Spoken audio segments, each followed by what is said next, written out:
friend, I am Varma sir from Varma Commerce Classes Maharashtra. Today we are going to solve question number 8 of NPO, non-profit organization. Question number 8, page number 119 of your bookkeeping, Maharashtra board. ठीक है. Now look at, चलो problem को कैसे solve करेंगे एक बार ध्यान देना, बहुत इजी. देखो तो आपको यहाँ पे देखो रिसिप्ट साइड में रिसिप्ट दिया, रिसिप्ट मतलब पैसा आया है. हम लोग एनपीओ नॉन प्रॉफिट ऑर्गेनाइजेशन, हम लोग हमारे पास कुछ पैसा आएगा कुछ पैसा जाएगा. लास्ट वीडियो मैंने आपको बेसिक बताया, बेसिक लास्ट वीडियो आप देखना. ठीक है, ओके. तो अपने को सबसे पहले रिसिप्ट साइड में देखो दिया आपका क्वेश्चन में, आपके बुक में भी, आप बुक का पेज नंबर देख सकते हो 119 है और क्वेश्चन नंबर 8 है आपका. टेक्स्ट बुक रहेगा तो टेक्स्ट बुक भी आप देख सकते हैं. ठीक है, चलो. तो रिसिप्ट साइड आपको एडमिशन फीस दिया, तो एनपीओ को 22,000 रुपये एडमिशन फीस मिला हुआ है. सब्सक्रिप्शन भी इनकम मैंने बताया कि जो भी एनपीओ को मंथली कुछ फीस मिलता है नॉन प्रॉफिट ऑर्गेनाइजेशन को, चाहे वो लाइब्रेरी हो, चाहे हॉस्पिटल हो, चाहे कॉलेज, उनको जो मंथली फीस मिलेगा या ईयरली जो भी फीस मिलता है उसको बोलते हैं सब्सक्रिप्शन. तो सब्सक्रिप्शन क्या रहेगा? इनकम रहेगा. किसके लिए? नॉन प्रॉफिट ऑर्गेनाइजेशन के लिए सब्सक्रिप्शन क्या रहेगा? इनकम. ये चीज़ को याद रखना. ठीक है, तो एडमिशन फीस भी इनकम है. स्टार्टिंग में जो फीस भरते हो एडमिशन फीस, जैसे आपके कॉलेज वाले स्टार्टिंग में कुछ 100 रुपये फॉर्म लेते हो एडमिशन फीस हो गया उसके लिए. फिर आपके पास थोड़ा और पैसा लेते हैं कॉलेज का फीस, उसके लिए सब्सक्रिप्शन हो गया. ठीक है, और डोनेशन कभी कभी कॉलेज वाले को या स्कूल वाले को कोई डोनेशन भी देते हैं. अभी डोनेशन भी स्कूल कॉलेज को देगा तो स्कूल कॉलेज के पास तो पैसा आएगा ना, तो उनके लिए क्या रहेगा? वो इनकम. क्या रहेगा? वो इनकम. ठीक है, हाँ. तो ये तीन चीज़ आपको इनकम में दिया क्वेश्चन में. अब यहाँ पे पेमेंट साइड देखो आपको लिखा फर्नीचर. क्या लिखा? अभी पेमेंट किया तो सिंपली पैसा जाएगा. और फर्नीचर के लिए पैसा जा रहा है मतलब हम लोग फर्नीचर परचेज कर रहे हैं. फर्नीचर हम लोग क्या कर रहे हैं? खरीद रहे हैं. और फर्नीचर आपको पता है आपके लिए असेट, क्योंकि उस चीज़ को बेच के पैसा मिलता है. जो चीज़ को बेच के पैसा मिले आपके लिए असेट रहता है, बिल्डिंग, फर्नीचर, मशीन वगैरह. ठीक है, तो ये आपके लिए क्या है? असेट है. हाँ, स्टेशनरी. तो स्टेशनरी बोलेगा तो आपको खुद को पता है कि स्टेशनरी ऑफिस का एक तरह का खर्चा होता है. तो ये पेमेंट क्या मतलब आपके लिए क्या रहेगा? एक्सपेंडिचर. अपने को यहाँ पे दो ही अकाउंट बनाना. देखो, इनकम एक्सपेंडिचर अकाउंट बनाना और एक अपने को बैलेंस शीट बनाना रहेगा, जो मैं प्रिपेयर कर दूंगा. ठीक है, चलो. तो अपने को खाली यहाँ पे इनकम एक्सपेंडिचर पहचानना है और बैलेंस शीट में एसेट लायबिलिटी पहचानना, लास्ट लेक्चर में बताया हुआ. ठीक है, हाँ. तो ये ऑफिस रेंट भी आपके लिए क्या है? एक्सपेंस है. न्यूज़पेपर भी आपका एक्सपेंस रहेगा. Telephone expense also your expense. Investment आपका असेट रहेगा, क्योंकि इन्वेस्टमेंट मतलब शेयर होता है. किसी कंपनी का आप शेयर खरीदते हो, डिबेंचर खरीदते हो, उसको इन्वेस्टमेंट बोलते हो, उसको बेच के पैसा मिलता है, इसलिए वो आपके लिए क्या रहेगा? वो असेट रहेगा, इसलिए इसको असेट टिक किया. अभी देखो यहाँ पे रिसिप्ट मतलब इतना पैसा आया और पेमेंट मतलब इतना पैसा चला गया. तो जो पैसा आया उसमें थोड़ा पैसा चला गया, बैलेंस मतलब इतना पैसा बच गया. हम एनपीओ, हम नॉन प्रॉफिट ऑर्गेनाइजेशन है. अपने आप को हम लोग कॉलेज स्कूल समझने का कि हमारे पास इतना पैसा आया था और इतना पैसा चला गया, तो बाकी पैसा बच गया. अभी जो पैसा बच गया हमारे ना फ्रेंड, कुछ पैसा हमारे पास आया, कुछ पैसा चला गया, तो बच गया, वो हमारे लिए क्या रहेगा? असेट. क्या रहेगा? असेट. तो ये अपने लिए असेट है, ये अपने लिए असेट है. चलो, कितनी बात कर ली हमने. Now look at the friend adjustment. Adjustment आपको दिया होगा. ठीक है, तो ट्रायल बैलेंस में इतना ही दिया आपको, लास्ट का बैलेंस शीट नहीं दिया. क्यों नहीं दिया? कि ये प्रॉब्लम हमेशा आपने ऑब्जर्व किया होगा कि क्वेश्चन में एक लास्ट का बैलेंस शीट भी दिया रहता है और करंट ईयर का रिसिप्ट पेमेंट अकाउंट दिया, बट इस प्रॉब्लम में नहीं दिया है, क्योंकि न्यूली स्टार्ट बिजनेस. इस बिजनेस में ने क्या किया? पहली बार बिजनेस स्टार्ट किया. आज पहला साल उसका बिजनेस स्टार्ट करने का मतलब इसके बाद लास्ट का बैलेंस शीट नहीं रहेगा, क्योंकि इसने बिजनेस इस साल चालू किया, तो लास्ट का बैलेंस शीट होने की पॉसिबिलिटी नहीं है, इसलिए सामने लास्ट का बैलेंस शीट नहीं दिया तो कोई बात नहीं, दिया तो कोई बात नहीं, चलेगा. आज देखो, हाँ, इतना काम किया हमने. तो ये हमने यहाँ पे एक्सपेंस टिक किया और अपना एडमिशन फीस था, अपने लिए एडमिशन फीस इनकम था, सब्सक्रिप्शन भी अपने लिए इनकम था और डोनेशन भी अपने लिए इनकम था. ये हमने टिक कर दिया. ठीक है, हाँ. अभी एडजस्टमेंट दिया और आपको रिसिप्ट पेमेंट अकाउंट दिया, इसके बेस पे अपने को प्रॉब्लम क्या करना है? सॉल्व करना. चलो सॉल्व कर. देखो, तो सबसे पहले उसने देखो लिखा होगा एंड में, you are required to prepare income and expenditure account और for the year ending 31 March 2018, और आपको एक बैलेंस शीट बनाने की उसने बोला, दो चीज बनाने को बोला. तो हमने इस वक्त देखो receipt payment sorry income expenditure account मैंने आपको बना के दिया है, एक छोटा सा बैलेंस शीट भी बना देते हैं. उसने दो चीज बनाने को बोला आपको. ओके, ये आपका बन गया balance sheet. Balance sheet as on 31 March 2000, उसने बोला 18 का, तो 18 का बना देने का. करंट ईयर का आपका बैलेंस शीट है और करंट ईयर का रिसिप्ट पेमेंट है. ये आपका library side rupees and this is your asset side. ठीक है, ओके. ये अपना इनकम एक्सपेंडिचर अकाउंट. तो याद रखना इस साइड एक्सपेंडिचर लिखना होता है, कि सुना होगा debit the all expenses and losses, और यहाँ पे आपका इनकम साइड। स्टूडेंट्स बहुत सारे मिस्टेक करते हैं, कभी कभी पूरा प्रॉब्लम रॉन्ग होने का चांस रहता है उनका। ये इनकम इस साइड लिख के आता है, एक्सपेंडिचर इस साइड लिख के आता है, सामने कट कर देगा आपके मार्क्स। तो इस चीज़ को ध्यान रखना कि एक्सपेंडिचर आपका डेबिट साइड आएगा, debit the all expenses and losses, और क्रेडिट आपका ऑल इनकम एंड गेन। ठीक है, चलो देखो। हाँ, अभी अपने को करने का क्या रहता है, खाली मतलब स्टेप में आपको याद दिला देता हूँ। कल के स्टेप में क्या था, लास्ट लेक्चर के स्टेप में यहाँ पे टू बैलेंस ब्रोट डाउन था, तो लास्ट ईयर का बैलेंस शीट दिया था जिसमें कैश बैंक हमने कट किया था। बट इस वक्त ना तो टू बैलेंस ब्रोट डाउन है और ना लास्ट ईयर का बैलेंस शीट, तो कट करने की गरज ही नहीं है अपने को। ठीक है, क्योंकि हमने नया नया बिजनेस स्टार्ट किया। अब इसमें आगे की बात करते हैं हम लोग। हाँ, पहले हमेशा एक डायलॉग बोलूंगा मैं कि पहले एडजस्टमेंट को सॉल्व करने का, कि ये ट्रायल बैलेंस का मसाला डालने का, तो आपको हमेशा बोलना है कि अपने को एडजस्टमेंट सॉल्व करना है। क्या सॉल्व करना है? एडजस्टमेंट।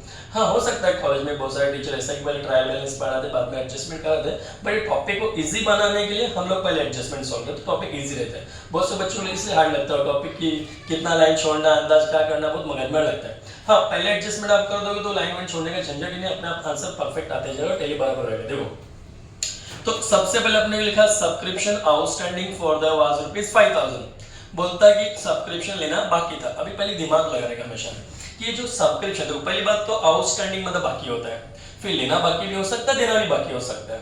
हाँ, अगर आपके लिए इनकम है तो लेना बाकी रहेगा, अगर आपके लिए एक्सपेंस है तो देना बाकी रहेगा। ठीक है, तो यहाँ पे अपने को पता है कि ये जो सब्सक्रिप्शन होता है हमारे लिए इनकम होता है। हम स्कूल वाले जो बच्चों से फीस मिलता है, कॉलेज स्कूल से फीस मिलता है, वो इनकम रहता है स्कूल कॉलेज का। हम लोग स्कूल कॉलेज वाले बराबर, तो हमको 40,000 पहले का मिला हुआ है पूरे साल भर में, लेकिन साल के एंड में पता चला कुछ स्टूडेंट से आज भी 5,000 लेना अपने को बाकी है, कुछ भी 5,000 अभी भी अपने को लेना बाकी है। अब मेरी बात सुनो, तो आपने ये भी की ऑब्जर्व किया कि ये ट्रायल बैलेंस और एडजस्टमेंट है। ट्रायल बैलेंस का अपने को वन आइटम वन इफेक्ट देना पड़ता है, और एडजस्टमेंट का अपने को दो इफेक्ट देना पड़ता है। ये बात सेम करेंगे हम लोग जैसा फाइनल अकाउंट में करते हैं वैसा। ठीक है, चलो, तो सबसे पहले हम लोग क्या करेंगे, जो ट्रायल बैलेंस की आइटम है सब्सक्रिप्शन, इसको सही ठिकाने पे पहुंचा दें। सही ठिकाना हमने यहाँ पे पहले लिख के रखा इनकम, तो सब्सक्रिप्शन को पहले इनकम में पहुंचाएंगे, ट्रायल बैलेंस का वन आइटम वन इफेक्ट देंगे हम लोग। तो ये लिख दिया हमने सब्सक्रिप्शन, कितना 1000 दिया उसने, 40,000।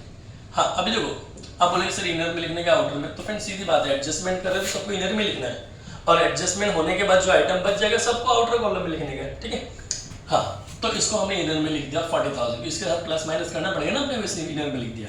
चलो अभी देखो, अभी यहाँ पे साफ साफ लिखा कि इस साल के स्टूडेंट से 5,000 लेना बाकी है। हाँ, अभी यहाँ पे नहीं लिखा कि कौन से साल का बाकी है, लास्ट ईयर का है कि करंट ईयर का बाकी है कि अगला साल का बाकी है, ऐसा कुछ लिखा नहीं है। तो एडजस्टमेंट में आपको जब भी नहीं लिख के देगा कौन से साल का बाकी है, तो assume that it's a current year, कि एक करंट ईयर का बाकी है। हमेशा जब भी एडजस्टमेंट में, कोई भी एडजस्टमेंट के आगे आउटस्टैंडिंग प्रीपेड कुछ लिखा रहेगा, ये नहीं बताया कि किस साल का, तो समझने का करंट ईयर का। ठीक है, और अपने टॉपिक का रूल था, अपने को ओनली करंट ईयर के एक्सपेंस से मतलब है, और अपने को ओनली करंट ईयर के इनकम से मतलब, इतना खाली याद रखना आपको। करंट ईयर के एक्सपेंस से मतलब है और करंट ईयर के इनकम से अपने को मतलब है, इतना ही चीज आपको याद रखना है। लास्ट ईयर के इनकम से मतलब नहीं है, लास्ट ईयर के एक्सपेंस से मतलब नहीं है, नेक्स्ट ईयर से भी मतलब नहीं है, कुछ से मतलब, अपने को खाली करंट ईयर से मतलब है। अब जिस ईयर से मतलब रहेगा अपने को ऐड करना है, करंट ईयर को क्या करने का, अपने को ऐड करना है, और लास्ट ईयर के इनकम एक्सपेंस को लेस करने का, करंट ईयर के इनकम एक्सपेंस को ऐड करने का। ठीक है, अभी मेरी बात सुनना, अभी यहाँ पे लिखा कि जो सब्सक्रिप्शन है 5,000 रुपए लेना बाकी है, डेट दिया नहीं, तो हम क्या जंक्शन करेंगे, करंट ईयर का लेना बाकी है, तो 5,000 रुपए इस साल के स्टूडेंट से अपने को लेना बाकी है। अभी मैं डायलॉग बोलूंगा, अभी करंट ईयर के बच्चों से 5,000 लेना बाकी है, तो वो करंट ईयर का इनकम है कि नेक्स्ट ईयर का इनकम हुआ, तो सिंपली भाई करंट ईयर का इनकम हुआ, क्योंकि करंट ईयर के बच्चों से लेना बाकी है। अभी करंट ईयर के बच्चों से लेना बाकी है, तो करंट ईयर का इनकम और करंट ईयर का इनकम हम लोग क्या करते हैं, ऐड करते हैं। क्या करते हैं, add outstanding subscription of current year, outstanding subscription of current year. तो करंट ईयर का आपका कितना लेना बाकी था, 5,000, वो लिख दो बस। ओके, 40 + 5 कितना हो गया, 45,000, और कहीं सब्सक्रिप्शन था नहीं इसके अंदर। ठीक है, हाँ, अभी एडजस्टमेंट का इफेक्ट तो 2 देना पड़ेगा। अभी 5,000 हम लोग को स्टूडेंट से लेना बाकी है, तो हमारे लिए एसेट है ना। आज भी 5,000 रुपये लेना बाकी है मुझे किसी स्टूडेंट से, तो मेरे लिए तो एसेट हुआ। तो सेकंड इफेक्ट कहाँ पे जाएगा, एसेट में, outstanding subscription of current year, CY मतलब आपका करंट ईयर, कितना लेना बाकी था, 5,000, तो 5,000 आप एसेट में लिख दो बस। ये आपका पहला एडजस्टमेंट सॉल्व हो गया। ठीक है, now look at second, depreciate furniture 10% per annum. बोलता है कि डेप्रिशिएशन मतलब सबको पता है reduction the value of asset, कोई भी एसेट का जो वैल्यू कम होता है उसको बोलते हैं डेप्रिशिएशन। क्या होता है इसको? और प्रॉब्लम बहुत इजी होता है, प्रॉब्लम सामने से बोलते रहता है कि आपको डेप्रिशिएशन करना मतलब वैल्यू कम करने का है, कि अपने को पता है डेप्रिशिएशन में कोई भी चीज का वैल्यू क्या होता है? कम होता है। ठीक है, चलो अभी बातें करते हैं हम लोग पहले डेप्रिशिएशन चार्ज करना फर्नीचर पे। तो फर्नीचर को पहले देखेंगे ट्रायल बैलेंस में है क्या हमारे पास।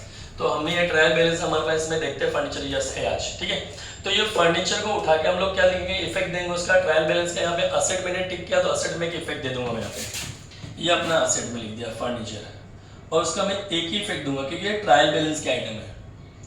ट्रायल बैलेंस मतलब आप समझते हैं, आपकी जो बुक में दो डब्बा बनाया रहता है ना, एक रिसीव पेमेंट का भी बैलेंस शीट भी बनाया रहता है, तो दोनों को मिला के ट्रायल बैलेंस बोलने का रहता है, और एडजस्टमेंट को एडजस्टमेंट बोलने का रहता है। ठीक है, चलो देखो, तो ये 40,000 अपने को वहां से लेके आए हम लोग, तो इसका एक इफेक्ट देंगे 40,000 का।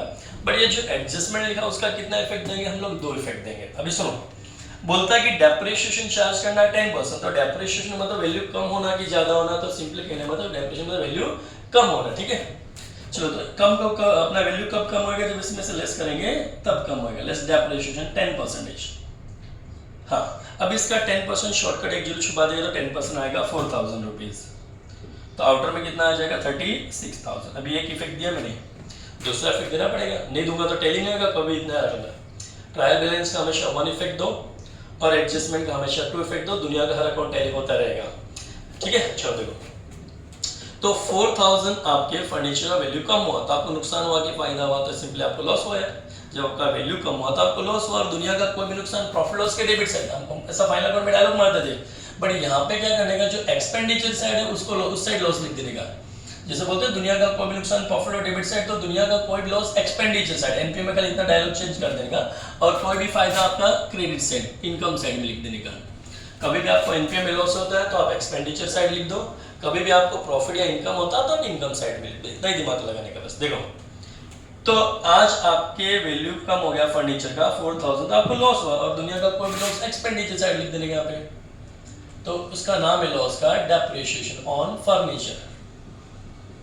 कितना लॉस हुआ? देखो, जितना वैल्यू कम होगा उतना लॉस होगा, तो 4,000 वैल्यू कम हो गया तो 4,000 लिख दिया हमने। ठीक है, हाँ, अभी सेकंड एडजस्टमेंट की बात करते हैं। देखो, ये भी हो गया, इसका 2 इफेक्ट दे दिया मैंने, एक यहाँ से माइनस किया, एक सेकंड इफेक्ट यहाँ पे लिखा। ठीक है, चलो एडजस्टमेंट सेकंड हो चुका, नाउ लुक एट थर्ड। आगे तो क्या बोलता है? Full amount of admission fees and 50% donation to be capitalise. तो सिंपली मतलब कैपिटलाइज मतलब उस चीज को कैपिटल फंड में ऐड कर देने का। कैपिटलाइज करना मतलब उस चीज को जहाँ पे वो चीजें वहां से निकालने का और कैपिटल फंड में ऐड कर देने का। कैपिटलाइज, जैसे एडमिशन फीस को कैपिटलाइज बोला तो मैं एडमिशन फीस में निकालूंगा और कैपिटल फंड में ऐड कर दूंगा। उसमें डोनेशन को कैपिटलाइज करूंगा तो मैं डोनेशन में से कुछ लेस कर दूंगा और कैपिटल फंड में ऐड कर दूंगा। तो आज इस प्रॉब्लम में कैपिटल फंड नहीं दिया तो कोई बात नहीं, बट कैपिटल फंड अपने को इतना नॉलेज है कि कैपिटल लायबिलिटी साइड आता है। कहाँ आता है? क्योंकि आप 11 से पढ़ते हैं, कैपिटल लायबिलिटी साइड में आता है, तो कैपिटल यहाँ पे लिख दो एक बार, कैपिटल फंड। हाँ, अमाउंट नहीं दिया तो एक बार आप डैश मार दो, नहीं दिया उसने तो नहीं दिया, कोई बात नहीं, चलेगा, डैश मार दो आप। हाँ, अभी आगे की बात कर रहे थे हम लोग कि full amount of admission fees, कि एडमिशन फीस का पूरा पैसा, एडमिशन फीस का पूरा पैसा। तो एडमिशन फीस अपने पास कितना है? 22,000 है, और ये ट्रायल बैलेंस के अंदर है, और ट्रायल बैलेंस का हमेशा 1 आइटम 1 इफेक्ट ही देना पड़ता है, तो पहले उसका 1 इफेक्ट दो। पहले ये इनकम डिक्लेयर किया हमने, तो इनकम में पहले एक बार लिख दो उसको, by admission fees how much, amount 22,000। ये मैंने ट्रायल बैलेंस का 1 आइटम 1 इफेक्ट दिया है। ठीक है, अभी इंफॉर्मेशन बोलता है, अपने को एडजस्टमेंट बोलता है कि अपने को उसको क्या करने का, पूरा अमाउंट, फुल अमाउंट का, उसने फुल अमाउंट को कैपिटलाइज करना। फुल अमाउंट मतलब पूरा यहाँ से लेस कर दो, उसने 50% कैपिटलाइज करना, तो यहाँ से 50% लेस करके फिर कैपिटल फंड में करने का, फिर कैपिटल फंड अपना इधर से लेस करके फिर कैपिटल फंड में डाल देने का। इसने 100% बोलता पूरा लेस करके फिर कैपिटल फंड में ऐड करना है। उसने 25% बोला तो यहाँ से 25% लेस करने का, फिर कैपिटल फंड में ऐड करने का। आज फुल बोला तो फुल लेस कर देते, तो लेस कैपिटलाइज 100% बोला, फुल मतलब अपने को समझता पूरा 22,000। अभी यहाँ से 22 लेस कर दो, यहाँ पे तो जीरो हो जाएगा ना, नील, क्या लिख देने का? नील, क्योंकि अकाउंट में जीरो लिखना अलाउड नहीं रहता है। ठीक है, मनी मेजरमेंट कॉन्सेप्ट बोलता है कि अकाउंट में कभी जीरो नहीं लिखते, ऐसा जीरो नहीं लिखते कभी। ठीक है, नील लिख देने का। हाँ, तो आपने 22,000 यहाँ से लेस किया, उसको कैपिटलाइज करना मतलब उसको कैपिटल फंड में ऐड करना है। ऐड करने का कैपिटल फंड में। चलो, कैपिटल फंड पहले से कुछ था नहीं तो कोई बात नहीं, लेकिन ऐड तो कर सकते हैं ना लोग। क्या ऐड करने बोला उसने? Admission fees. तो ये आपका एडमिशन फीस हमने कैपिटलाइज कर दिया, मतलब कैपिटल फंड में ऐड कर दिया इसको 22,000। ओके, तो दो इफेक्ट दे दिया मैंने, एक यहाँ से माइनस किया और दूसरा कैपिटल फंड में मैंने प्लस कर दिया। ठीक है, अब आगे कंटिन्यू चल रहा होता है। और 50% डोनेशन को भी कैपिटलाइज करना है। चलो, तो डोनेशन देखो, पहले अपने लिए इनकम था, कुछ लोगों ने डोनेशन देके गया तो अपने लिए वो इनकम था, तो पहले इनकम में लिखते हो इसको बाय डोनेशन।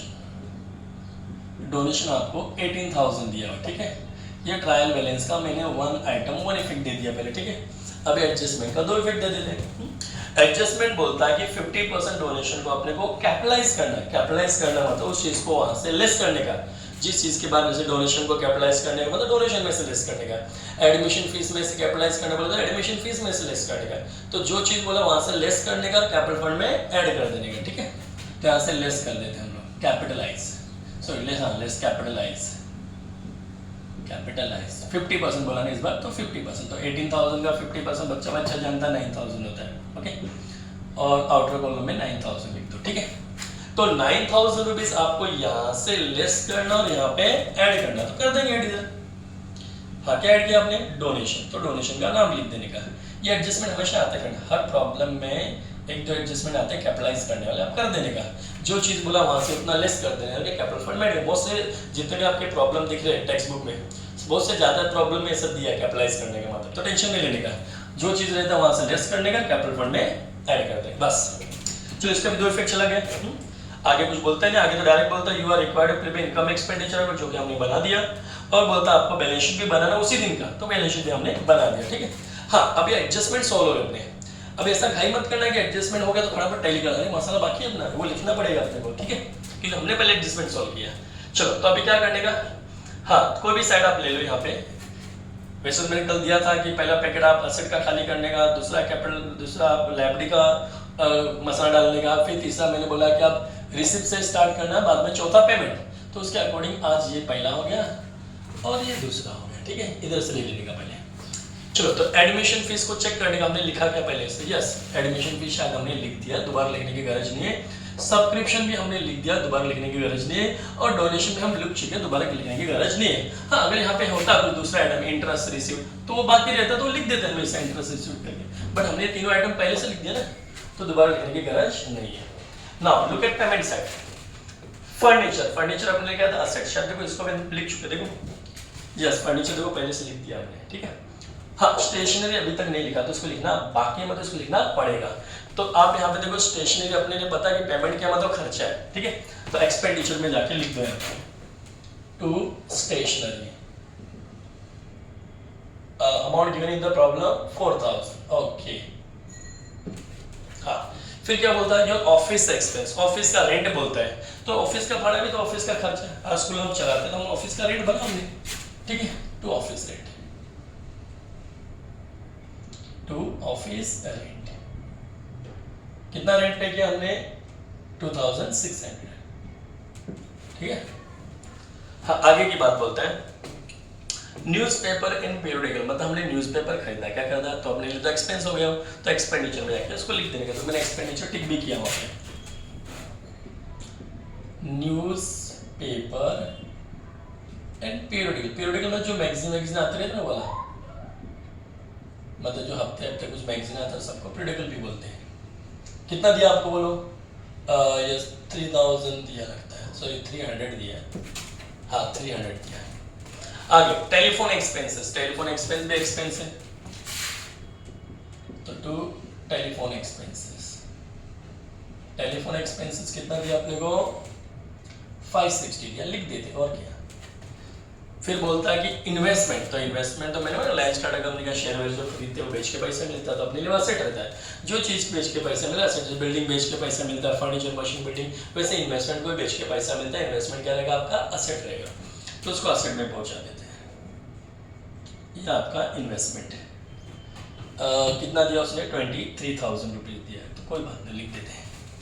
हाँ, फिर यहाँ पे लिखा बैलेंस शीट में तो इतना पैसा बच गया। मैंने स्टार्टिंग में बताया था कि रिसिप्ट मतलब इतना पैसा आया, पेमेंट मतलब इतना पैसा चला गया, बैलेंस मतलब इतना पैसा बच गया।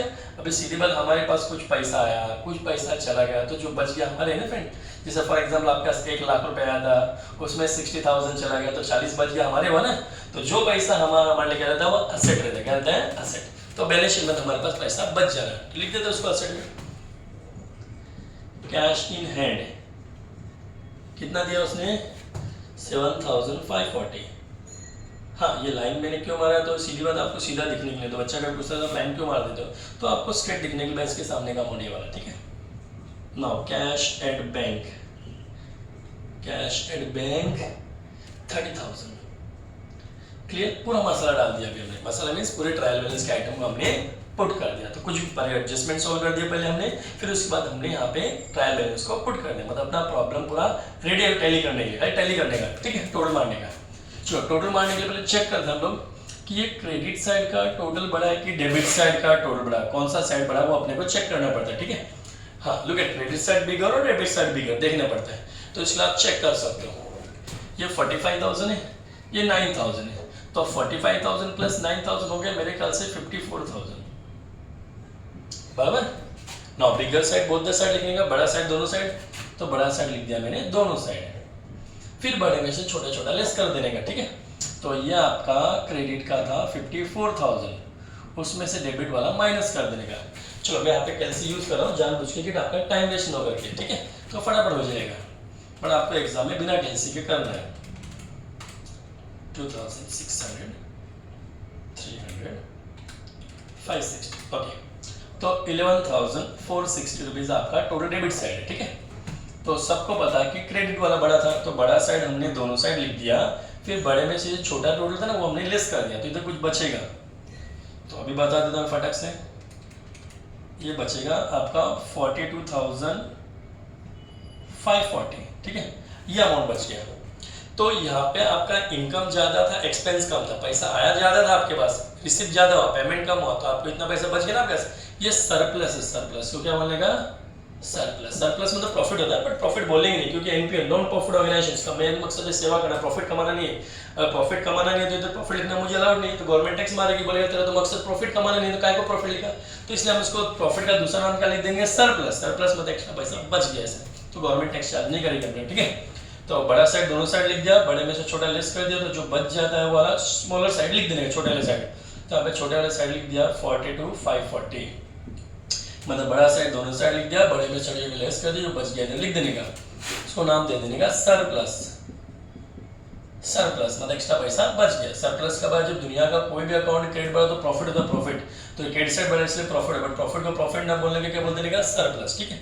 हाँ, अभी आपको प्रॉफिट हो, यहाँ पे इसका सेकेंड इफेक्ट देना पड़ेगा।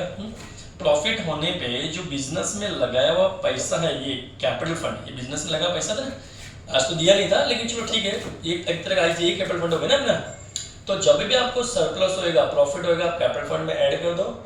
जब भी आपको ऐसा लगेगा कि भाई अपने को लॉस हुआ तो वो साइड आएगा, तो लॉस हुआ तो बिजनेस में लगाया पैसा कम हो जाएगा, तो लेस कर देंगे, लॉस को बोलना है डेफिशिएंट, क्या बोलेंगे इसमें, डेफिशिएंट, ठीक है। तो सिंपल कहने का मतलब अपने को अभी प्रॉफिट हुआ, प्रॉफिट हुआ मतलब बिजनेस में लगाया पैसा बढ़ेगा, बिजनेस में लगाया पैसा को कैपिटल फंड बोलते हैं, उसको ऐड कर देने का surplus. Surplus during the year, surplus during the year, कितना प्रॉफिट हुआ अभी अपने को 42,540। Now take into outer column, इसको आउटर में ले लूंगा, ठीक है। चलो देख देते फटाक से।